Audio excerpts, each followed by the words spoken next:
ನಮಸ್ತೆ ಸ್ನೇಹಿತರೆ, ಇವತ್ತು ನಾವು ದ್ವಿತೀಯ BA ಇತಿಹಾಸದಲ್ಲಿ ಮುಖ್ಯವಾದ ಪ್ರಶ್ನೆಗಳ ವಿವರಣೆಯನ್ನು ಸಂಪೂರ್ಣವಾಗಿ ತಿಳಿತಾ ಹೋಗುವ. ಈಗಾಗಲೇ ನಾನು ದ್ವಿತೀಯ BA ಇತಿಹಾಸದಲ್ಲಿ ಓದಲೇಬೇಕಾಗಿರುವಂತಹ ಪ್ರಶ್ನೆಗಳ ಬಗ್ಗೆ ನಿಮಗೆಲ್ಲರಿಗೂ ಕೂಡ ತಿಳಿಸಿದ್ದೆ. ಅದನ್ನು ವಿಡಿಯೋವನ್ನು ಮಾಡಿದ್ದೇನೆ ಕೂಡ, ಹಾಗೆ ಅದು ಪ್ಲೇಲಿಸ್ಟಲ್ಲಿ ಕೂಡ ಇದೆ. 15 ಅಂಕದ ಪ್ರಶ್ನೆ, 5 ಅಂಕದ ಪ್ರಶ್ನೆ, 10 ಅಂಕದ ಪ್ರಶ್ನೆ ಎಲ್ಲ ಕೂಡ ವಿಡಿಯೋವನ್ನು ಮಾಡಿದ್ದೇನೆ. ಇವತ್ತು ಹಳೆಯ ಪ್ರಶ್ನೆ ಪತ್ರಿಕೆ ಕೂಡ ನಾನು ನಿಮಗೆ ಒಂದು ತೋರಿಸ್ತಾ ಇದ್ದೇನೆ. ಈಗಾಗಲೇ ನಾನೊಮ್ಮೆ ನಿಮಗೆ ಅದರ ಬಗ್ಗೆ ಕೂಡ ತಿಳಿಸಿದ್ದೆ. 2023ರ ಹಳೆಯ ಪ್ರಶ್ನೆ ಪತ್ರಿಕೆ ವಿಭಾಗ ಎಯಲ್ಲಿ ಬರುವಂತಹ 5 ಅಂಕದ ಪ್ರಶ್ನೆಗಳನ್ನು ನೋಡಿ. ಕ್ರಿಸ್ತಶಕ 1526ರ ಪ್ರಥಮ ಪಾಣಿಪತ್ ಕದನ, 1529ರ ಗಾಗ್ರಾ ಕದನ, ಭೈರಾಮ್ ಖಾನ್, ತಾಜ್ ಮಹಲ್, ಮನ್ಸಬ್ದಾರಿ ಪದ್ಧತಿ, ಕೋತ್ವಾಲ್. ಇದು 5 ಅಂಕಕ್ಕೆ ಕೇಳಿರುವಂತಹ ಪ್ರಶ್ನೆಗಳು.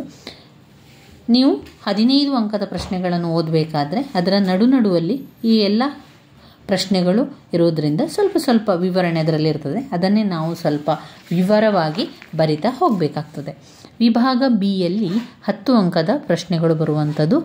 10 ಅಂಕದ ಪ್ರಶ್ನೆಗಳಲ್ಲಿ ಶೇರ್ ಶಹನ ಸುಧಾರಣೆಗಳನ್ನು ವಿವರಿಸಿ, ಅಕ್ಬರನ ಕಂದಾಯ ಪದ್ಧತಿಯ ಕುರಿತು ಬರೆಯಿರಿ, ಔರಂಗಜೇಬ್ನ ಧಾರ್ಮಿಕ ನೀತಿಗಳ ಕುರಿತು ಟಿಪ್ಪಣಿ ಬರೆಯಿರಿ, ಮೊಘಲರ ಕಾಲದ ಸಾಮಾಜಿಕ ಜೀವನದ ಕುರಿತು ಚರ್ಚಿಸಿ, ಬಾಲ್ಯ ವಿವಾಹದ ಕುರಿತು ಟಿಪ್ಪಣಿ ಬರೆಯಿರಿ. ವಿಭಾಗ ಸಿಯಲ್ಲಿ ಬಂದಿರುವಂತಹ ಪ್ರಶ್ನೆಗಳು 15 ಅಂಕದ ಪ್ರಶ್ನೆಗಳು. ಸಾಹಿತ್ಯ ಕ್ಷೇತ್ರಕ್ಕೆ ಮೊಘಲರು ನೀಡಿದ ಕೊಡುಗೆಗಳನ್ನು ಚರ್ಚಿಸಿ, ಸೂಫಿಸಂ ಉಗಮ ಮತ್ತು ಬೆಳವಣಿಗೆಯ ಕುರಿತು ವಿವರಿಸಿ, ಶಿವಾಜಿಯ ಮಿಲಿಟರಿ ಸಾಧನೆಗಳನ್ನು ವಿವರಿಸಿ, ಬ್ರಿಟಿಷರ ಭೂಕಂದಾಯ ಸುಧಾರಣೆಗಳನ್ನು ಚರ್ಚಿಸಿ. ಇವಿಷ್ಟು 15 ಅಂಕಕ್ಕೆ ಬಂದಿರುವಂತಹ ಪ್ರಶ್ನೆ.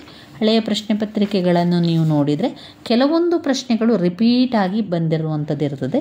ಈಗ ಶೇಷನ ಸುಧಾರಣೆಗಳಿರ್ಬೋದು, ಅಕ್ಬರನ ಒಂದು ಆಡಳಿತ ವಿಷಯಗಳಿರ್ಬೋದು, ಮೊಘಲ್ ಸಾಮ್ರಾಜ್ಯದ ಅವನತಿ ಮತ್ತು ಅದರ ಪತನಕ್ಕೆ ಕಾರಣಗಳು, ಇದೆಲ್ಲ ಕೂಡ ರಿಪೀಟ್ ಆಗಿ ಬಂದಿರುವಂಥದ್ದು.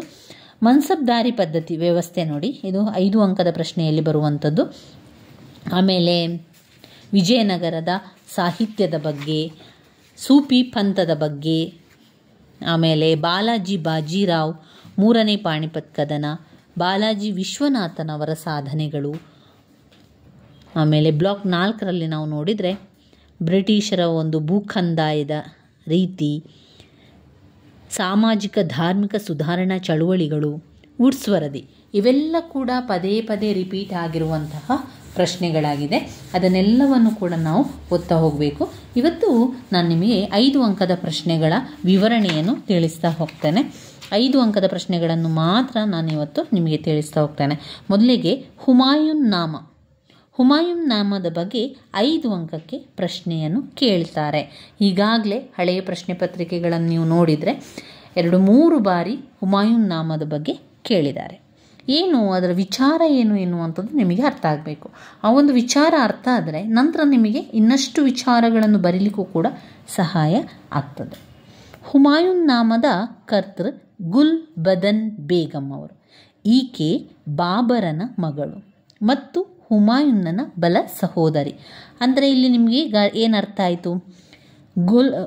ಗುಲ್ ಬದನ್ ಬೇಗಂ ಹುಮಾಯೂನ್ ನಾಮದ ಕರ್ತ, ಅಂದರೆ ಹುಮಾಯೂನ್ ನಾಮ ಎನ್ನುವಂತಹ ಒಂದು ಪುಸ್ತಕವನ್ನು ಬರೆದಿರುವಂಥವಳು ಗುಲ್ ಬದನ್ ಬೇಗಂ ಅವರು. ಯಾರು ಇವಳು?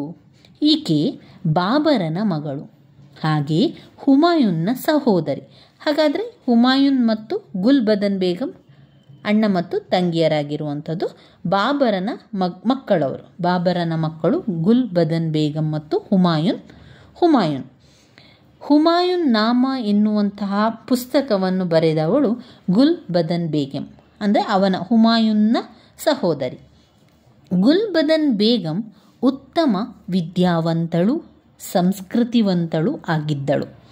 ಅಕ್ಬರ್ ಅವಳ ನೆನಪುಗಳನ್ನು ಹಾಗೂ ಅವಳು ಕಂಡಿದ್ದನ್ನು ದಾಖಲಿಸುವಂತೆ ಕೇಳಿಕೊಂಡನು. ಅಕ್ಬರ್ ರಾಜ ಏನು ಕೇಳ್ಕೊಳ್ತಾಳೆ, ಗುಲ್ ಬದನ್ ಬೇಗಂ ಜೊತೆ ಅವಳು ಒಂದು ವಿದ್ಯಾವಂತಳಾಗಿದ್ಲು, ಅವಳು ಸಂಸ್ಕೃತಿವಂತಳಾಗಿದ್ಲು. ಅವಳು ಸಹೋದರನ ಬಗ್ಗೆ ನಿನಗೇನು ತಿಳಿದಿದೆ, ಸಹೋದರನ ಬಗ್ಗೆ ನಿನಗೆ ಗೊತ್ತಿರುವಂಥ ವಿಚಾರಗಳೇನು ಎನ್ನುವಂಥದ್ದನ್ನು ನೀನು ಬರಿಬೇಕು, ಒಂದು ಪುಸ್ತಕವನ್ನು ಮಾಡಬೇಕು ಎನ್ನುವಂತೆ ಅಕ್ಬರ್ ಕೇಳಿಕೊಳ್ತಾನೆ. ಅಕ್ಬರ್ ಯಾರು? ಅಕ್ಬರ್ ರಾಜ ಕೇಳಿಕೊಂಡಿರ್ತಾನೆ. ಅದರಂತೆ ಹುಮಾಯೂನ್ನ ಸಹೋದರಿ ಗುಲ್ಬದನ್ ಬೇಗಂ ಒಂದು ಪುಸ್ತಕವನ್ನು ಬರೀತಾಳೆ. ಅದರಲ್ಲಿ ಏನಿರ್ತದೆ?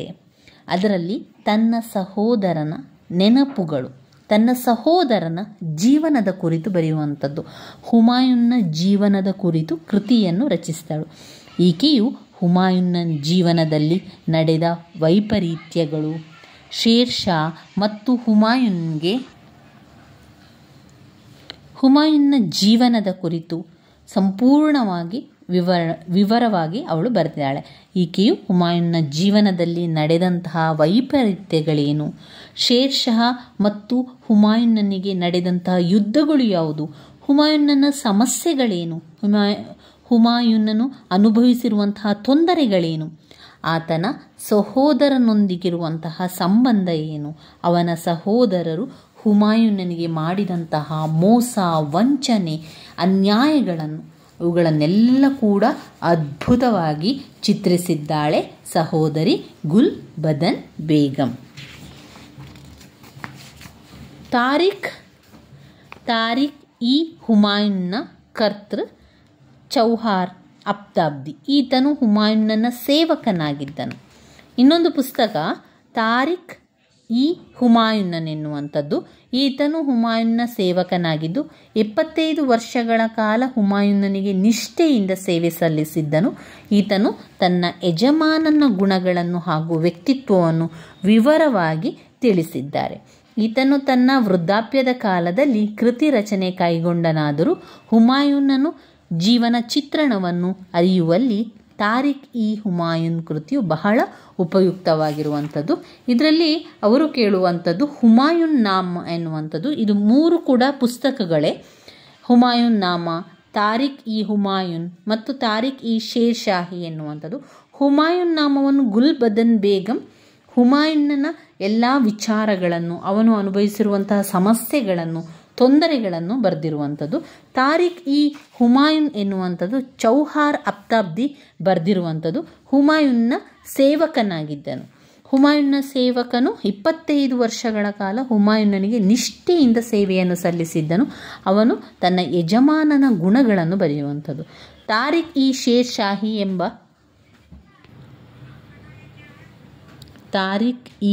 ಶಾಹಿ ಎನ್ನುವಂತಹ ಕೃತಿ ಅಬ್ಬಾಸ್ ಖಾನ್ ಶಾರ್ವಣಿಯಿಂದ ರಚಿಸಲ್ಪಟ್ಟಿದೆ. ಈ ಕೃತಿ ಶೇರ್ ಶಾಹನ ಬಗ್ಗೆ ಉಪಯುಕ್ತವಾದ ಮಾಹಿತಿಗಳನ್ನು ಕೂಡ ನೀಡ್ತದೆ. ಅಬ್ಬಾಸ್ ಖಾನನು ಶೇರ್ ಶಾಹನ ಆಡಳಿತ ವಿವಿಧ ಸುಧಾರಣೆಗಳನ್ನು ತಿಳಿಸುತ್ತಾ ಅವು ಹೇಗೆ ಮೊಘಲ್ ಸಾಮ್ರಾಜ್ಯದ ಬಲವರ್ಧನೆಗೆ ಕಾರಣವಾದವು ಎಂಬುದನ್ನು ವಿವರವಾಗಿ ಹೇಳಿದ್ದಾನೆ. ನಂತರ ಈತನು ಶೇರ್ ಶಾಹನ ಉತ್ತರಾಧಿಕಾರಿಗಳು ಅಸಮರ್ಥರಾಗಿದ್ದರೆಂದು ಅದೇ ಪರಿಸ್ಥಿತಿಯ ಲಾಭವನ್ನು ಉಪಯೋಗಿಸಿಕೊಂಡು ಹುಮಾಯೂನ್ನನು ಸೂರ್ ಸಂತತಿಯ ಆಳ್ವಿಕೆಯನ್ನು ಕೊನೆಗೊಳಿಸಿ ಹಿಂದೂಸ್ತಾನದಲ್ಲಿ ಮೊಘಲ್ ಆಳ್ವಿಕೆಯನ್ನು ಪುನರ್ಸ್ಥಾಪಿಸಿದ ಬಗೆಯನ್ನು ವಿವರಿಸಿದ್ದಾನೆ.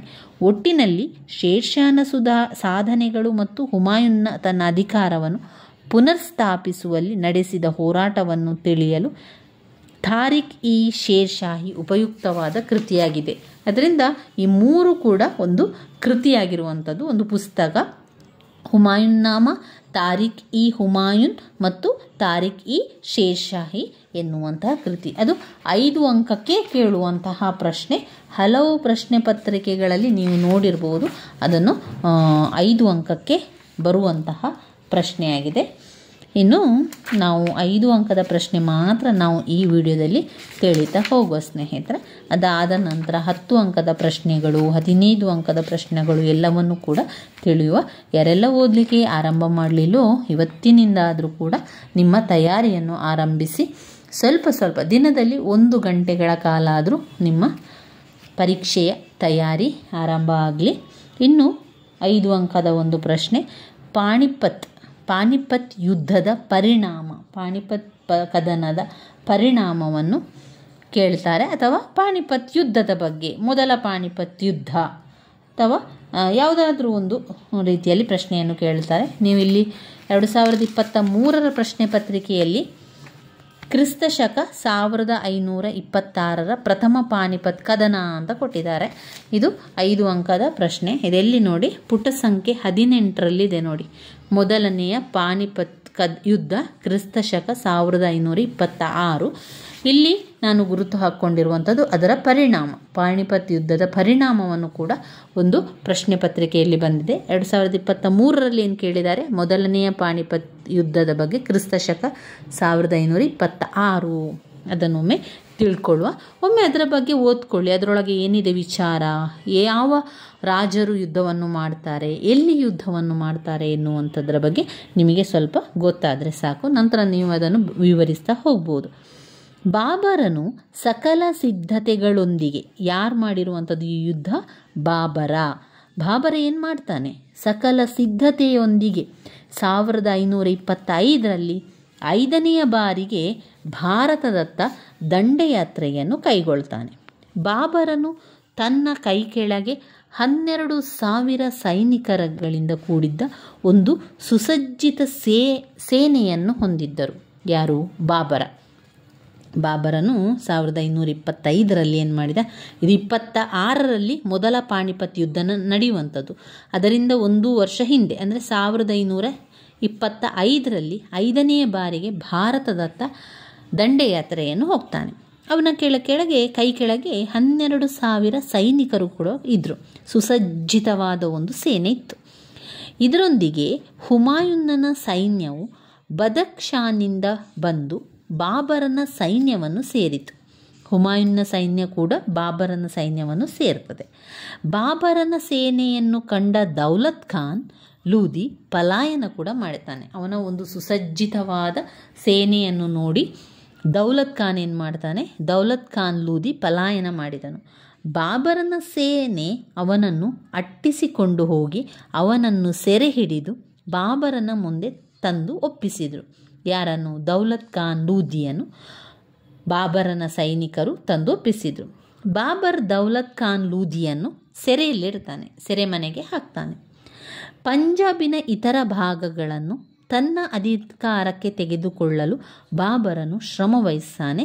ದೌಲತ್ ಖಾನ್ ಲೂದಿಯ ಅಧಿಕಾರಗಳು ಮತ್ತು ಸೈನಿಕರು ಬಾಬರನ ಪಕ್ಷವನ್ನು ಸೇರಿದರು. ದೆಹಲಿ ಸಿಂಹಾಸನವನ್ನು ವಶಪಡಿಸಿಕೊಳ್ಳಲು ಹೊಂಚು ಹಾಕುತ್ತಿದ್ದ ಆಲಂ ಖಾನ್ ಲೂದಿಯು ಪಾಣಿಪತ್ ಯುದ್ಧ ಪ್ರಾರಂಭವಾಗುವವರೆಗೆ ಬಾಬರನೊಂದಿಗಿದ್ದನು. ನಂತರ ಅವನಿಂದ ದೂರವಾಗಿ ಗುಜರಾತಿನ ದೊರೆಯಲ್ಲಿ ಆಶ್ರಯವನ್ನು ಪಡಿತಾನೆ. ಇದರಿಂದಾಗಿ ಸ್ವಾರ್ಥ ಸಾಧಕರಾಗಿದ್ದ ಅಫ್ಘನ್ ನೋಬಲರಿಂದ ದೂರವಾಗಿ ಬಾಬರನು ಸರ್ಹಿಂದ್ ಮಾರ್ಗವಾಗಿ ದೆಹಲಿಯ ಕಡೆ ನಡೆದನು. ಇಬ್ರಾಹಿಂ ಲೂದಿಯ ವಿರೋಧಿಗಳು ಬಾಬರನಿಗೆ ತನ್ನ ಬೆಂಬಲವಿದೆ ಎಂದು ರಹಸ್ಯವಾಗಿ ವಿಷಯವನ್ನು ರವಾನಿಸಿದರು. ರಾಣಾ ಸಂಗ್ರಾಮ ಸಿಂಹನು ಕೂಡ ದೆಹಲಿಯ ಮೇಲೆ ಜಂಟಿಯಾಗಿ ಆಕ್ರಮಣ ಮಾಡಲು ಬಾಬರನನ್ನು ಆಹ್ವಾನಿಸಿದನು. ಇತ್ತ ಇಬ್ರಾಹಿಂ ಲೂದಿಯು ಬಾಬರನನ್ನು ಎದುರಿಸಲು ಸಜ್ಜಾದನು. ಆತನು ಬಾಬರನ ಗಮನವನ್ನು ಬೇರೆಡೆಗೆ ಸೆಳೆಯಲು ಹಾಗೂ ತನಗೆ ಅವನನ್ನು ಎದುರಿಸಲು ಸ್ವಲ್ಪ ಕಾಲಾವಕಾಶವನ್ನು ಪಡೆದುಕೊಳ್ಳಲು ಹಿಸ್ಸಾರ್ ಫಿರೋಜ್ನ ಶೇಖ್ದಾರನಾಗಿದ್ದ ಹಮೀದ್ ಖಾನ್ನನ್ನು ಬಾಬರನ ಸೈನ್ಯವನ್ನು ತಡೆಯಲು ಕಳುಹಿಸಿದನು. ಹುಮಾಯೂನನು ಹಮೀದ್ ಖಾನನ್ನು ಎದುರಿಸಿ ಅವನನ್ನು ಕೂಡ ಸೋಲಿಸಿದನು. ಬಾಬರನು ಅವನ ಗೆಲುವನ್ನು ಹುರಿದುಂಬಿಸಲು ಹಿಸ್ಸಾರ್ ಫಿರೋಜ್ ಜಿಲ್ಲೆಯನ್ನು ಹುಮಾಯೂನಿಗೆ ನೀಡಿದನು. ಇದು ಮೊದಲನೆಯ ಪಾನಿಪತ್ ಯುದ್ಧದಲ್ಲಿ ನಡೆದಂತಹ ವಿಚಾರ. ಅಲ್ಲಿ ನಂತರ ಯುದ್ಧದ ಕಾರ್ಯಾಚರಣೆ ಎಲ್ಲ ಆಗ್ತದೆ. ಬಾಬರ ಶಹಬಾದ್ನಲ್ಲಿ ಇಳಿದುಕೊಂಡು ಇಬ್ರಾಹಿಂ ಕಾರ್ಯಾಚರಣೆಗಳನ್ನು ತಿಳಿಯಲು ರಹಸ್ಯವಾಗಿ ತನ್ನ ಜನರನ್ನು ಕೂಡ ಕಳಿಸಿದನು. ಇಬ್ರಾಹಿಂ ಲೂದಿಯು ಸುಮಾರು 1,00,000 ಸೈನಿಕರೊಂದಿಗೆ ಬಾಬರನ ಪಾಳೆಯದತ್ತ ಸಾಗುತ್ತಿರುವುದಾಗಿ ತಿಳಿದುಬಂತು. ಇದನ್ನು ತಿಳಿದಂತಹ ಬಾಬರನು ತನ್ನ ಸೈನ್ಯಕ್ಕೆ ನಿಧಾನವಾಗಿ ಚಲಿಸಲು ಆಜ್ಞೆ ಮಾಡಿದನು. ಹೀಗೆ ಚಲಿಸಿದ ಎರಡೂ ಸೈನ್ಯಗಳು ಕಡೆಗೆ ಏಪ್ರಿಲ್ 1526ರಲ್ಲಿ ಪಾಣಿಪತ್ ಎಂಬಲ್ಲಿ ಯುದ್ಧ ಸಂಭವಿಸಿದವು. ಬಾಬರನು ತನ್ನ ಸೈನ್ಯದ ಮಧ್ಯಭಾಗದಲ್ಲಿ ನಿಂತು ಯುದ್ಧ ಮಾಡಲು ಉಪಕ್ರಮಿಸಿದನು. ತನ್ನ ಬಳಿ ಇದ್ದ ಭಾರವಾದ ಬಂದೂಕುಗಳನ್ನು ಮಧ್ಯಭಾಗದಲ್ಲಿ ಸ್ಥಾಪಿಸಿದನು. ಮಧ್ಯ ಏಷ್ಯಾದಲ್ಲಿ ಪಿರಂಗಿಗಳ ಕಾರ್ಯಾಚರಣೆಯಲ್ಲಿ ನುರಿತವರು ಅದರ ನಿರ್ವಹಣೆಯನ್ನು ಹೊತ್ತಿದ್ದರು. ಏಪ್ರಿಲ್ 20, 1526ರಂದು ಇಬ್ರಾಹಿಂ ಲೂದಿಯು ತನ್ನ ಸೈನ್ಯಕ್ಕೆ ಬಾಬರನ ಸೈನ್ಯವನ್ನು ಮುತ್ತುವಂತೆ ಆಜ್ಞೆ ಮಾಡಿದನು. ಬಾಬರನ ಸೈನಿಕರು ಬಂದೂಕುಗಳಿಂದ ಗುಂಡಿನ ಸುರಿಮಳೆಯನ್ನು ಕರೆದರು. ಇಬ್ರಾಹಿಂನ ಸೇನೆ ವೀರಾವೇಶದಿಂದ ಹೋರಾಡಿದರಾದರೂ ಉತ್ತಮ ಯುದ್ಧ ನೈಪುಣ್ಯರಾದ ಬಾಬರನ ಸೈನಿಕರ ಮೇಲೆ ಜಯವನ್ನು ಸಾಧಿಸಲಾಗಲಿಲ್ಲ. ಇದಕ್ಕಿಂತ ಏನಾಯಿತು? ಯುದ್ಧ ಪ್ರಾರಂಭವಾದ ಕೆಲವೇ ಗಂಟೆಯೊಳಗೆ ಇಬ್ರಾಹಿಂ ಲೂದಿಯ ಸಾವಿರಾರು ಸೈನಿಕರು ಅಸುನೀಗಿದರು. ಮಧ್ಯಾಹ್ನದ ವೇಳೆಗೆ ಯುದ್ಧ ನಿಲುಗಡೆ ಬಂದಿತು. ವಿಜಯದಿಂದ ಉನ್ನತರಾದ ಬಾಬರನ ಸೈನಿಕರು ಹರ್ಷದಿಂದ ದೆಹಲಿಯತ್ತ ಸಾಗಿದರು. ಬಾಬರನು ಹುಮಾಯೂನನಿಗೆ ಆಗ್ರಾಕ್ಕೆ ಹೋಗಿ ಅಲ್ಲಿದ್ದ ಸಂಪತ್ತನ್ನು ವಶಪಡಿಸಿಕೊಳ್ಳಲು ತಿಳಿಸಿದನು. ದೆಹಲಿಯ ನಾಗರಿಕರು ಬಾಬರನಿಗೆ ವೈಭವದ ಸ್ವಾಗತವನ್ನು ನೀಡಿದರು. ಕುತ್ಬಾವನ್ನು ಬಾಬರನ ಹೆಸರಿನಲ್ಲಿ ಓದಿ ಅವನನ್ನು ಹಿಂದೂಸ್ತಾನದ ಚಕ್ರವರ್ತಿ ಎಂಬುದಾಗಿ ಘೋಷಿಸಲಾಯಿತು. ಪಾಣಿಪತ್ ಯುದ್ಧದ ಪರಿಣಾಮ ಏನಾಯಿತು? ಇದು 5 ಅಂಕಕ್ಕೆ ಕೇಳುವಂತಹ ಪ್ರಶ್ನೆ. ಮೊದಲನೇ ಪಾಣಿಪತ್ ಕದನ 1526 ಹೇಗೆ ಇದೆ ಹಾಗೆಯೇ ಬರಿತಾ ಹೋಗಿ. ಅಂದರೆ ಯಾವ ರೀತಿ ರಾಜರು ಯಾರ ಮೇಲೆ ಯುದ್ಧವನ್ನು ಮಾಡಿದರು, ಯಾವ ಜಾಗದಲ್ಲಿದ್ದರು ಎನ್ನುವಂಥದ್ದು. ಅದಾದ ನಂತರ ಯುದ್ಧದ ಕಾರ್ಯಾಚರಣೆಯ ಬಗ್ಗೆ ಬರೀರಿ. ಅದಾದ ನಂತರ ಪಾಣಿಪತ್ ಯುದ್ಧದ ಪರಿಣಾಮವನ್ನು ಬರಿಬೇಕು. ಏನಿದೆ ಪಾಣಿಪತ್ ಯುದ್ಧದ ಪರಿಣಾಮಗಳಲ್ಲಿ? ಮೊದಲನೆಯ ಪಾಣಿಪತ್ ಯುದ್ಧ ಮಧ್ಯಕಾಲೀನ ಭಾರತದ ಇತಿಹಾಸದಲ್ಲಿ ಹೆಚ್ಚಿನ ಪ್ರಾಮುಖ್ಯತೆಯನ್ನು ಪಡೆದುಕೊಂಡಿದೆ. ಅದು ಟರ್ಕೋ ಅಫ್ಘಾನ್ ದೊರೆಗಳ ಆಳ್ವಿಕೆಗೆ ಒಂದು ದೊಡ್ಡ ಪೆಟ್ಟನ್ನು ನೀಡಿದ್ದಲ್ಲದೆ ಲೂದಿ ವಂಶದ ಅಂತ್ಯವನ್ನು ಸಾರಿತು. ಅಲ್ಲದೆ ಮೊಘಲ್ ಸಾಮ್ರಾಜ್ಯದ ಸ್ಥಾಪನೆಗೆ ಕಾರಣವಾಯಿತು. ಈ ಮನೆತನದಲ್ಲಿ ಆಳ್ವಿಕೆ ನಡೆಸಿದಂತಹ ಚಕ್ರವರ್ತಿಗಳು ಉದಾರ ಗುಣಗಳಾದ ಸಹಬಾಳ್ವೆಗಳನ್ನು ಪರಿಚಯಿಸುವುದರ ಮೂಲಕ ಭಾರತೀಯ ಸಮಾಜದ ಮೇಲೆ ಒಂದು ಹೊಸ ಸಾಂಸ್ಕೃತಿಕ ಛಾಪನ್ನು ಮೂಡಿಸುವುದರಲ್ಲಿ ಯಶಸ್ವಿಯಾದರು. ಇದು ಪಾಣಿಪತ್ ಯುದ್ಧದ ಪರಿಣಾಮ ಕೂಡ ಆಗ್ತದೆ. ಇನ್ನಾದ ನಂತರ ನಾವು 5 ಅಂಕದ ಪ್ರಶ್ನೆಗಳನ್ನು ನಾವು ನೋಡಿದರೆ ಯಾವುದು 5 ಅಂಕದ ಪ್ರಶ್ನೆಗಳಿದೆ ಎನ್ನುವಂಥದ್ದು. ಈ ರೀತಿಯ ಪುಟ್ಟ ವಿಚಾರಗಳಿದೆಯಲ್ಲ ಅದೆಲ್ಲ ಅವರು 5 ಅಂಕಕ್ಕೆ ಕೇಳುವಂತಹ ಪ್ರಶ್ನೆಗಳಾಗಿದೆ. ಅದನ್ನು ಒಮ್ಮೆ ನೋಡಿಕೊಂಡು ಅದರೊಳಗೆ ಯಾವ ವಿಚಾರಗಳಿದೆ ಎನ್ನುವಂಥದ್ದು ನೀವು ತಿಳ್ಕೊಳ್ಬೇಕು. ಅದಾದ ನಂತರ ನಿಮಗೆ ಅದನ್ನು ನಿಮಗೆ ವಿವರಿಸಲಿಕ್ಕೆ ಸಾಧ್ಯ ಆಗ್ತದೆ. ಶೇಷಾನ ಸುಧಾರಣೆಗಳು 15 ಅಂಕದ ಪ್ರಶ್ನೆ. ಅದು ವೆರಿ ಇಂಪಾರ್ಟೆಂಟ್ ಆಗಿರುವಂತಹ ಪ್ರಶ್ನೆಯಾಗಿದೆ. ಇನ್ನು ನಾವು ಇಲ್ಲಿ 5 ಅಂಕದ ಪ್ರಶ್ನೆ ಯಾವುದಿದೆ ಅಂತ ನೋಡ್ತಾ ಹೋಗಬೇಕು.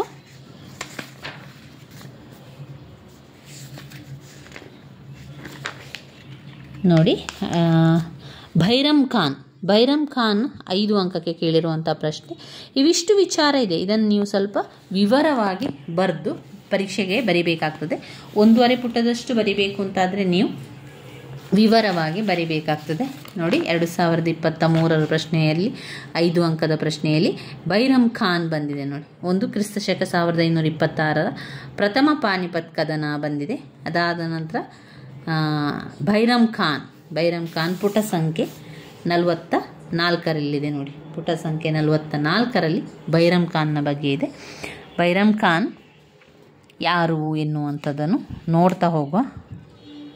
ಭೈರಮ್ ಖಾನ್ ಬದಖ್ಶಾನ್ ಪ್ರಾಂತ್ಯದ ಶಿಯಾ ಪಂಗಡಕ್ಕೆ ಸೇರಿದವನಾಗಿದ್ದನು.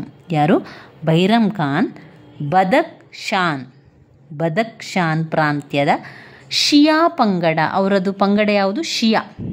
ಶಿಯಾ ಪಂಗಡಕ್ಕೆ ಸೇರಿದವನಾಗಿದ್ದನು. ಹುಮಾಯೂನ್ ಮತ್ತು ಅಕ್ಬರ್ ಇಬ್ಬರಿಗೂ ಅತ್ಯುತ್ತಮ ಸೇವೆ ಸಲ್ಲಿಸಿದ್ದನು. ಹುಮಾಯೂನ್ ರಾಜನಿಗೆ ಮತ್ತು ಅಕ್ಬರ್ ಇಬ್ಬರಿಗೂ ಕೂಡ ಉತ್ತಮ ಸೇವೆಯನ್ನು ಕೊಟ್ಟವರು ಭೈರಮ್ ಖಾನ್. ಮುಂದೆ ಅಕ್ಬರನ ಪೋಷಕನಾಗಿದ್ದನು. ಎರಡನೆಯ ಪಾಣಿಪತ್ ಕದನದ ನಂತರ ಈತನ ಪ್ರಭಾವ ಹೆಚ್ಚಿತು. ಕ್ರಿಸ್ತಶಕ 1556ರಿಂದ 1560ರವರೆಗೆ ಭೈರಮ್ ಖಾನ್ ಮೊಘಲ್ ಸಾಮ್ರಾಜ್ಯದ ನಿಜವಾದ ಪ್ರಭುವಾಗಿದ್ದನೆಂದು ಹೇಳಬಹುದು. ಅವನು ತನ್ನ ಅಧಿಕಾರವನ್ನು ಸ್ವೇ ಇಚ್ಛೆಯಿಂದ ಬಳಸಿಕೊಂಡಿದ್ದರಿಂದ ಅನೇಕ ಶತ್ರುಗಳು ಹುಟ್ಟಿಕೊಂಡರು. ಅಕ್ಬರನ ತಾಯಿ ಹಮೀದಾ ಬಾನು ಬೇಗಂ, ಸಾಕುತಾಯಿ ಮಹಿಮಾ ಅನಗ ಮತ್ತು ಆಕೆಯ ಮಗ ಅದಮ್ ಖಾನ್, ಮುನಿಮ್ ಖಾನ್ ಇವರು ಭೈರಮ್ ಖಾನ್ನನ್ನು ಮೊಘಲ್ ಆಸ್ಥಾನದಿಂದ ಪದಚ್ಯುತಗೊಳಿಸಲು ಅಕ್ಬರನನ್ನು ಪ್ರೇರೇಪಿಸಿದರು. ಅವರೆಲ್ಲರೂ ಏನು ಮಾಡ್ತಾರೆ, ಸಾಕುತಾಯಿಯ ಮಗ ಎಲ್ಲರೂ ಸೇರಿ ಈ ಬೈರಮ್ ಖಾನ್ನ ಸ್ಥಾನದಿಂದ ಇಳಿಸಬೇಕು, ಆ ಒಂದು ಕೆಲಸದಿಂದ ಪದಚ್ಯುತಿಗೊಳಿಸಬೇಕು ಅಂತ ಹೇಳಿ ಅಕ್ಬರನನ್ನು ಪ್ರೇರೇಪಿಸ್ತಾರೆ. ಮೊಘಲ್ ಆಸ್ಥಾನದಿಂದ ಅವನನ್ನು ತೆಗೆಯಬೇಕು ಎನ್ನುವಂಥ ವಿಚಾರವಾಗಿ. ಅಲ್ಲದೆ ಅಕ್ಬರನು ಕೂಡ 1560ರಲ್ಲಿ ತನ್ನ ಸರಕಾರದ ಆಡಳಿತವನ್ನು ತಾನೇ ವಹಿಸಿಕೊಳ್ಳುವನೆಂದು ತಿಳಿಸುವುದಲ್ಲದೆ ಬೈರಮ್ ಖಾನ್ ಅವನ ಆಕಾಂಕ್ಷೆಯಂತೆ ಅಧಿಕಾರ ಬಿಟ್ಟು ಮೆಕ್ಕಕ್ಕೆ ಹೋಗಲು ಆಜ್ಞೆಯನ್ನು ಮಾಡಿದರು. ಬೈರಮ್ ಖಾನನಿಗೆ ಏನು ಮಾಡಿದರು, ನೀನು ಈ ಆಸ್ಥಾನದಲ್ಲಿ ಕೆಲಸವನ್ನು ಮಾಡುವುದನ್ನು ಬಿಟ್ಟು ಮೆಕ್ಕಕ್ಕೆ ಹೋಗು ಅಂತ ಹೇಳಿ ಆಜ್ಞೆಯನ್ನು ಮಾಡ್ತಾರೆ. ಅದಾದ ನಂತರ ಅಕ್ಬರನು ಫೀರ್ ಮಹಮ್ಮದ್ ಎಂಬುವನನ್ನು ಬೈರಮ್ ಖಾನನ ಸಾಮ್ರಾಜ್ಯದ ಗಡಿ ದಾಟಿ ಹೋಗುವಂತೆ ನೋಡಿಕೊಳ್ಳುವಂತೆ ನೇಮಿಸ್ತಾರೆ. ಅವನನ್ನು ಗಡಿ ದಾಟಿ ಹೋಗಬೇಕು, ನೀನು ಈ ಗಡಿಯೊಳಗೆ ಇರಬಾರ್ದು, ಬೈರಮ್ ಖಾನ್ ಗಡಿಯಿಂದ ಹೊರಗಿರಬೇಕು ಅಂತ ಹೇಳಿ ಅವನನ್ನು ನೋಡ್ಕೊಳ್ಳಿಕ್ಕೆ, ಅವನು ಗಡಿಯನ್ನು ದಾಟಿ ಹೋಗುವಂತೆ ನೋಡ್ಕೊಳ್ಬೇಕು ಅಂತ ನೇಮಿಸ್ತಾರೆ. ಇದನ್ನು ತಿಳ್ಕೊಂಡಂತಹ ಬೈರಮ್ ಖಾನ್ ಏನು ಮಾಡ್ತಾನೆ, ತನಗೆ ಇದು ಅಪಮಾನವೆಂದು ತಿಳಿದು ರಾಜನ ವಿರುದ್ಧ ಪಂಜಾಬ್ ಪ್ರಾಂತ್ಯದಲ್ಲಿ ದಂಗೆಯನ್ನು ಕೂಡ ಏಳಿಸ್ತಾನೆ. ಅಕ್ಬರನ ಸೈನ್ಯವು ಈತನನ್ನು ಜಲಂಧರ್ ಬಳಿ ಸೋಲಿಸಿ ಅಕ್ಬರನ ನಿರ್ದೇಶನದಂತೆ ಅವನ ಹಿಂದಿನ ಸೇವೆಯನ್ನು ಗಮನದಲ್ಲಿಟ್ಟುಕೊಂಡು ಅವನ ಬಗ್ಗೆ ಉದಾರ ನೀತಿಯನ್ನು ಕೂಡ ಅನುಸರಿಸಿತು. ಅದಾದ ನಂತರ ಕ್ರಿಸ್ತಶಕ 1561ರಲ್ಲಿ ಏನಾಯಿತು, ಬೈರಮ್ ಖಾನನು ಮೆಕ್ಕಕ್ಕೆ ಹೋಗುವ ದಾರಿಯಲ್ಲಿ ಅವನ ಹಳೆಯ ದ್ವೇಷಿ ಅಫ್ಘನ್ ನಾಯಕ ಮುಬಾರಕ್ ಖಾನ್ನಿಂದ ಕೊಲೆಗೀಡಾಗ್ತಾನೆ. ಬೈರಮ್ ಖಾನನ್ನು ಗಡಿಯಿಂದ ಆಚೆ ಕಳಿಸುವಂಥದ್ದು, ಮೆಕ್ಕಕ್ಕೆ ಕಳಿಸುತ್ತಿದ್ದಂಥ ಸಂದರ್ಭದಲ್ಲಿ ಮೆಕ್ಕಕ್ಕೆ ಹೋಗುವಂತಹ ದಾರಿಯಲ್ಲಿ ಅವನನ್ನು ಕೊಲೆ ಮಾಡಲಾಯಿತು. ಹಳೆಯ ದ್ವೇಷಿ ಹುಮಾಯೂನನ್ನು ಅಲೆದಾಡುತ್ತಿದ್ದಂಥ ಸಂದರ್ಭದಲ್ಲಿ ಹಾಗೂ ಅಕ್ಬರನು ಭಾರತದಲ್ಲಿ ತನ್ನ ಅಸ್ತಿತ್ವವನ್ನು ಕಳೆದುಕೊಳ್ಳುತ್ತಿದ್ದಂತಹ ಸಂದರ್ಭದಲ್ಲಿ ಇಬ್ಬರಿಗೂ ಮಾರ್ಗದರ್ಶಿಯಾಗಿ ಬೆಂಬಲವನ್ನು ನೀಡಿ ಮೊಘಲ್ ಸಾಮ್ರಾಜ್ಯ ಮತ್ತೆ ಸಂಘಟನೆಗೊಳ್ಳಲು ಕಾರಣನಾದಂತಹ ಬೈರಮ್ ಖಾನನಿಗೆ ಕೊನೆಯಗಾಲದಲ್ಲಿ ಅಕ್ಬರನು ಹೀಗೆ ನಡೆಸಿಕೊಂಡದ್ದು ಅವನ ಮಾನವೀಯ ಗುಣಗಳಿಗೆ ಕಪ್ಪು ಚುಕ್ಕೆ ಹಿಡಿದಂತಾಯಿತು. ಇದು ಇವಿಷ್ಟು ಬೈರಮ್ ಖಾನ್ನ ವಿಚಾರ. ಬೈರಮ್ ಖಾನನ್ನು ಅಧಿಕಾರವನ್ನು ಬಿಟ್ಟು ಓಡಿಸಬೇಕು, ಗಡಿಪಾರು ಮಾಡಬೇಕು ಎನ್ನುವಂತಹ ಕಾರಣ ಮಾಡಿರುವಂಥದ್ದು ಆ ಖಾನ್ನ ತಾಯಿ ಅಂದರೆ ಸಾಕುತಾಯಿ, ಅವರ ಮಗ, ಆಕೆಯ ಮಗ ಎಲ್ಲರೂ ಸೇರಿ ಆ ಆಸ್ಥಾನದಿಂದ ಅಥವಾ ಆ ಒಂದು ಕೆಲಸದಿಂದ ಮೊಘಲರ ಆಸ್ಥಾನದಿಂದ ವಹಿಸಿಕೊಡಬೇಕು ಅಂತ ಅಕ್ಬರನಿಗೆ ಕೇಳಿಕೊಡುತ್ತಾರೆ. ಅದೇ ರೀತಿಯಲ್ಲಿ ಕೊನೆಗೆ ಬೈರಮ್ ಖಾನ್ನ ಕೊನೆಗಾಲದಲ್ಲಿ ಅಕ್ಬರನು ಅವನನ್ನು ಅವನ ಆಸ್ಥಾನದಿಂದ ಕೆಳಗಿಳಿಸುವಂಥದ್ದು ಮಾಡುವಂಥದ್ದು. ಇದು 5 ಅಂಕಕ್ಕೆ ಕೇಳುವಂತಹ ಪ್ರಶ್ನೆ. 5 ಅಂಕಕ್ಕೆ ಕೇಳಿದ್ದಾರೆ. ತುಂಬಾ ಪ್ರಶ್ನೆ ಪತ್ರಿಕೆಯಲ್ಲಿ ಇದರ ಬಗ್ಗೆ ಪ್ರಶ್ನೆಯನ್ನು ಕೂಡ ಕೇಳಿದ್ದಾರೆ.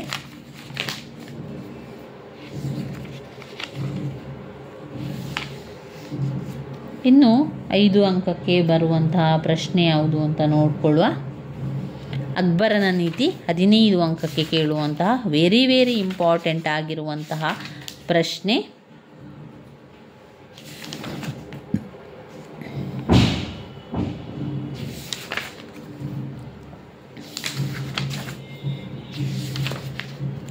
ಔರಂಗಜೇಬನ ಧಾರ್ಮಿಕ ನೀತಿ ಕೂಡ ಹಾಗೆ 15 ಅಂಕಕ್ಕೆ ಕೇಳುವಂತಹ ಪ್ರಶ್ನೆ. ಮೊಘಲ್ ಸಾಮ್ರಾಜ್ಯದ ಅವನತಿಗೆ ಕಾರಣಗಳು ವೆರಿ ಇಂಪಾರ್ಟೆಂಟ್ ಆಗಿರುವಂತಹ ಪ್ರಶ್ನೆ, 15 ಅಂಕಕ್ಕೆ ಬರುವಂತಹ ಪ್ರಶ್ನೆಯಾಗಿದೆ.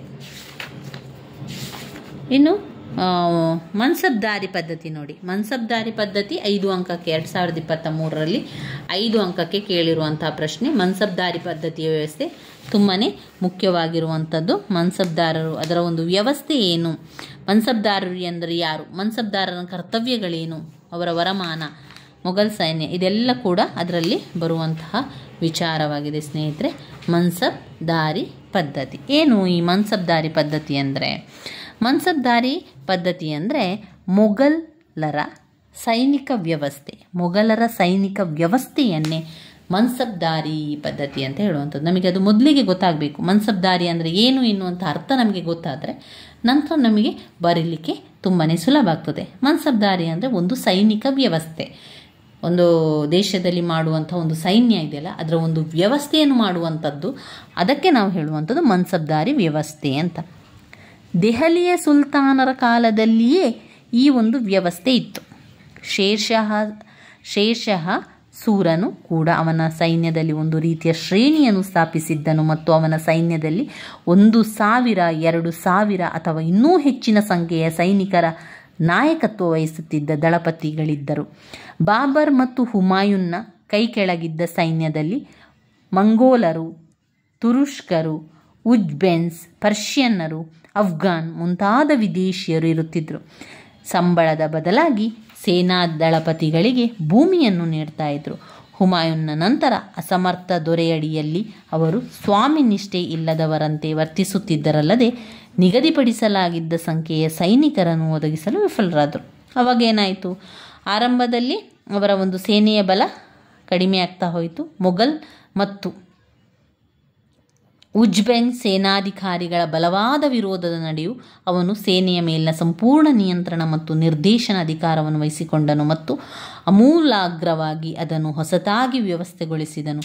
ಇದರ ಫಲವೇ ಪ್ರಸಿದ್ಧವಾದ ಮನ್ಸಬ್ದಾರಿ ವ್ಯವಸ್ಥೆ ಎನ್ನಲಾಯಿತು. ಅಂದರೆ ಮನ್ಸಬ್ದಾರರು ಅಂದರೆ ಯಾರು?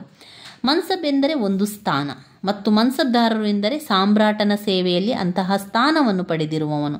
ಮನ್ಸಬ್ದಾರರಲ್ಲಿ 5000ಕ್ಕಿಂತ ಅಧಿಕ ಸಂಖ್ಯೆಯ ಸೈನಿಕರನ್ನು ಸಿದ್ಧಪಡಿಸಿಕೊಂಡಿರುತ್ತಿರುವುದನ್ನು ಸಾಮಾನ್ಯ. ಅಂದರೆ ಮನ್ಸಬ್ದಾರರು ಅಂದರೆ ಒಂದು ಸೈನ್ಯವನ್ನು ವ್ಯವಸ್ಥೆಗೊಳಿಸಬೇಕು. ಸೈನ್ಯವನ್ನು ವ್ಯವಸ್ಥೆಗೊಳಿಸಬೇಕು ಅಂತಾದರೆ ಜನರನ್ನೆಲ್ಲ ಅವರನ್ನು ಅದಕ್ಕೆ ಸೇರಿಸಬೇಕು, ಅವರಿಗೆ ತರಬೇತಿಯನ್ನು ಕೊಡಬೇಕು, ಅವರಿಗೆ ಯುದ್ಧದ ಬಗ್ಗೆ ತಿಳುವಳಿಕೆ ನೋಡುವಂಥದ್ದು, ಅದನ್ನೆಲ್ಲ ಮಾಡುವಂಥದ್ದು ಮನ್ಸಬ್ದಾರರು. ಮನ್ಸಬ್ದಾರರು ಏನು ಮಾಡ್ತಾರೆ? ಸೈನ್ಯವನ್ನು ಸೃಷ್ಟಿಸಿಡ್ತಾರೆ. ಒಂದು ಸೈನ್ಯದಲ್ಲಿ 100 ಜನ, 200 ಜನ ಈ ರೀತಿಯಲ್ಲಿ. ನಂತರ ರಾಜರು ಕೇಳಿದಾಗ ಅದನ್ನು ಅವರು ಕೊಡಬೇಕಿತ್ತು. ಇಂಥದ್ರಲ್ಲಿ 7000 ಸೈನಿಕರ ಮನ್ಸಬ್ದಾರನಾಗಿದ್ದಂತಹ ಮಾನ್ ಸಿಂಗ್ ಪ್ರಮುಖನಾಗಿದ್ದರು. ಇದರಲ್ಲೂ ಕೂಡ ತುಂಬ ಸೈನಿಕರು ಇದ್ದಂತಹವರು ತುಂಬ ಉತ್ತಮ ಸ್ಥಾನವನ್ನು ಕೂಡ ಹೊಂದಿದ್ರು.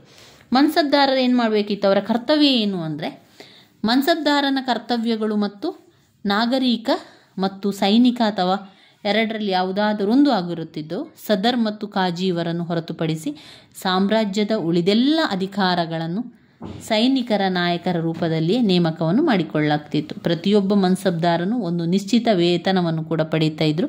ಅದರಿಂದಲೇ ಅವನು ನೇಮಕ ಮಾಡಿ ಇಟ್ಟುಕೊಂಡಿರುತ್ತಿದ್ದ ಸೈನಿಕರಿಗೆ ಸಂಬಳವನ್ನು ಕೂಡ ನೀಡಬೇಕಾಗಿತ್ತು ಮತ್ತು ಸಂಬಳವನ್ನು ಪಡೆದ ನಂತರ ಅದರಿಂದ ಅವನು ನೇಮಕ ಮಾಡಿ ಇಟ್ಟುಕೊಂಡು ಅವರಿಗೆ ಸಂಬಳವನ್ನು ಕೊಡಬೇಕಿತ್ತು. ಅವನ ಕಚೇರಿಯ ನಿರ್ವಹಣೆ ಮುಂತಾದ ಖರ್ಚುಗಳನ್ನು ಕೂಡ ಭರಿಸಬೇಕಾಗಿತ್ತು. ಆದರೆ ಮನ್ಸಬ್ದಾರರು ಈ ಷರತ್ತನ್ನು ಪೂರ್ಣವಾಗಿ ಪಾಲಿಸುತ್ತಿದ್ದುದೇ ಅಪರೂಪವಾಗಿತ್ತು.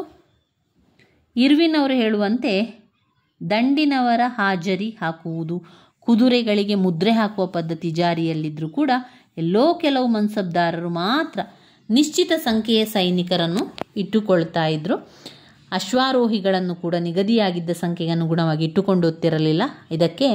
ಇದಕ್ಕೆಲ್ಲ ಅವರು ಪೂರ್ಣ ಪ್ರಮಾಣದಲ್ಲಿ ಹಣವನ್ನು ಮಾತ್ರ ಪಡೆದುಕೊಳ್ತಾ ಇದ್ದರು. ಈ ರೀತಿಯಾಗಿ ತುರ್ತು ಸಂದರ್ಭದಲ್ಲಿ ಅವರು ಕೆಲವರು ಗುಲಾಮರು ಮೊಘಲ್ ಹಿಂಬಾಲಕರೊಡನೆ ಯುದ್ಧರಂಗಕ್ಕೆ ಬರುತ್ತಾ ಇದ್ದರು. ಆದರೆ ನಿಜವಾಗಿಯೂ ಉಪಯೋಗಕ್ಕೆ ಬರುವಂತಹ ಸೈನಿಕರು ಅವರುಗಳಲ್ಲಿ ಇರುತ್ತಲೇ ಇರಲಿಲ್ಲ. ಈ ರೀತಿಯಾಗಿ ಮನ್ಸಬ್ದಾರಿ ಪದ್ಧತಿಯ ಬಗ್ಗೆ ನಾವು ಬರಿಬೇಕಾಗ್ತದೆ. ಮನ್ಸಬ್ದಾರಿ ಪದ್ಧತಿಯ ಒಂದು ವ್ಯವಸ್ಥೆ, ಅವರ ಮನ್ಸಬ್ದಾರರ ಕರ್ತವ್ಯಗಳನ್ನು ಕೂಡ ನಾವು ಬರಿಬೇಕಾಗ್ತದೆ. ಇನ್ನು ವ್ಯವಸ್ಥೆಯನ್ನು ನಾವು ನೋಡಿದರೆ, ಮೊಘಲರ ಸೈನಿಕ ವ್ಯವಸ್ಥೆಯನ್ನೇ, ಒಂದು ಸೈನಿಕರಿಗೆ ವ್ಯವಸ್ಥೆ ಮಾಡುವಂಥದ್ದು ಇದೆಯಲ್ಲ, ಆ ಒಂದು ಪದ್ಧತಿಯನ್ನು ನಾವು ಮನ್ಸಬ್ದಾರಿ ಪದ್ಧತಿ ಅಂತ ತಿಳ್ಕೊಳ್ಬೇಕು. ಅಷ್ಟು ಗೊತ್ತಿದ್ದರೆ ನಮಗೆ ಅದರ ವಿಚಾರವಾಗಿ ಎಲ್ಲವನ್ನು ಕೂಡ ಬರೀಲಿಕ್ಕೆ ಸಾಧ್ಯ ಆಗ್ತದೆ. ಇನ್ನು ಇದರಲ್ಲಿ 5 ಅಂಕದ ಪ್ರಶ್ನೆ ಯಾವುದು ಬಂದಿದೆ ಅಂತ ನಾವು ನೋಡಿದರೆ, ಇನ್ನು ಘಟಕ 8ರಲ್ಲಿ ಬರುವಂಥದ್ದು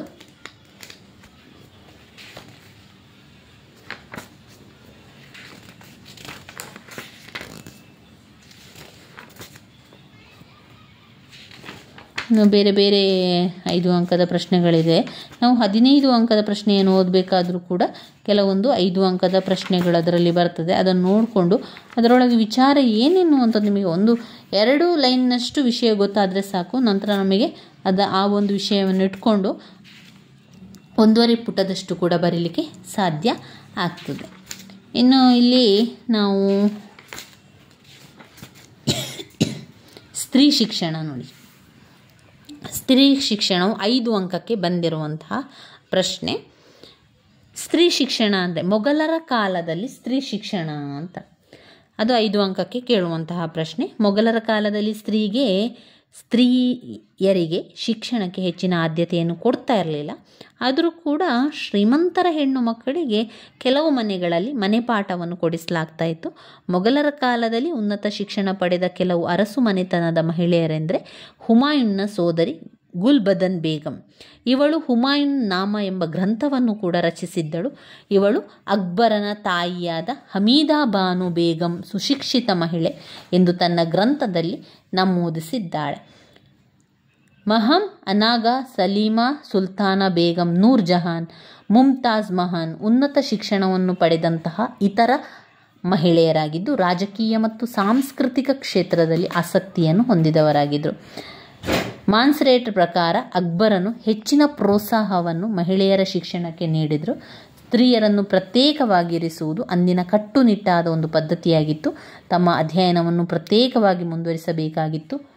ಮಧ್ಯಕಾಲೀನ ಇತಿಹಾಸದಲ್ಲಿ ಈ ರೀತಿಯಾದ ಮಹಿಳೆಯರ ಶಿಕ್ಷಣ ಪದ್ಧತಿಯನ್ನು ಗಮನಿಸಬಹುದು.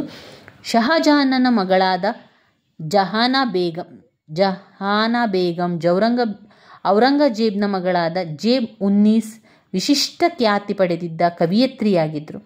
ಸಲೀಮಾ ಸುಲ್ತಾನ ಮತ್ತು ಜೇಬ್ ಉನ್ ನಿಸಾ ತಮ್ಮದೇ ಆದ ಗ್ರಂಥಾಲಯವನ್ನು ಕೂಡ ಹೊಂದಿದ್ರು ಹಾಗೂ ವಿದ್ವಾಂಸರಿಗೆ ಪ್ರೋತ್ಸಾಹವನ್ನು ಕೂಡ ನೀಡಿದರು. ಸ್ತ್ರೀಯರಿಗೆ ಧಾರ್ಮಿಕ ಮತ್ತು ಸಾಹಿತ್ಯ ಶಿಕ್ಷಣವನ್ನು ನೀಡ್ತಾ ಇದ್ರು. ಸಾಮಾನ್ಯ ವರ್ಗದ ಮಹಿಳೆಯರು ಶಿಕ್ಷಣದಿಂದ ವಂಚಿತರಾಗಿದ್ದರು. ಇವೆಲ್ಲ ಕೂಡ 5 ಅಂಕಕ್ಕೆ ಬಂದಿರುವಂತಹ ವೆರಿ ಇಂಪಾರ್ಟೆಂಟ್ ಆಗಿರುವಂತಹ ಪ್ರಶ್ನೆಗಳು. ಇನ್ನೂ ಕೆಲವು ಪ್ರಶ್ನೆಗಳಿದೆ, ಅದನ್ನು ನಾವು ಮುಂದಿನ ವಿಡಿಯೋದಲ್ಲಿ ಅದರ ಸಂಪೂರ್ಣ ವಿವರಣೆಯನ್ನು ಕೂಡ ನಾವು ತಿಳಿತಾ ಹೋಗುವ ಸ್ನೇಹಿತರೆ. ನನ್ನ ವಿಡಿಯೋಸ್ ಎಲ್ಲ ನಿಮಗೆ ಇಷ್ಟ ಆಗಿದ್ದರೆ ಲೈಕ್ ಕೊಡಿ, ಶೇರ್ ಮಾಡಿ, ಹಾಗೆ ಸಬ್ಸ್ಕ್ರೈಬ್ ಮಾಡಲಿಕ್ಕೆ ಮರಿಬೇಡಿ ಸ್ನೇಹಿತರೆ. ಧನ್ಯವಾದಗಳು. ಹಾಗೆ ಪರೀಕ್ಷೆಗೆಲ್ಲರೂ ಕೂಡ ತಯಾರಿಯನ್ನು ಮಾಡಿಕೊಳ್ಳಿ.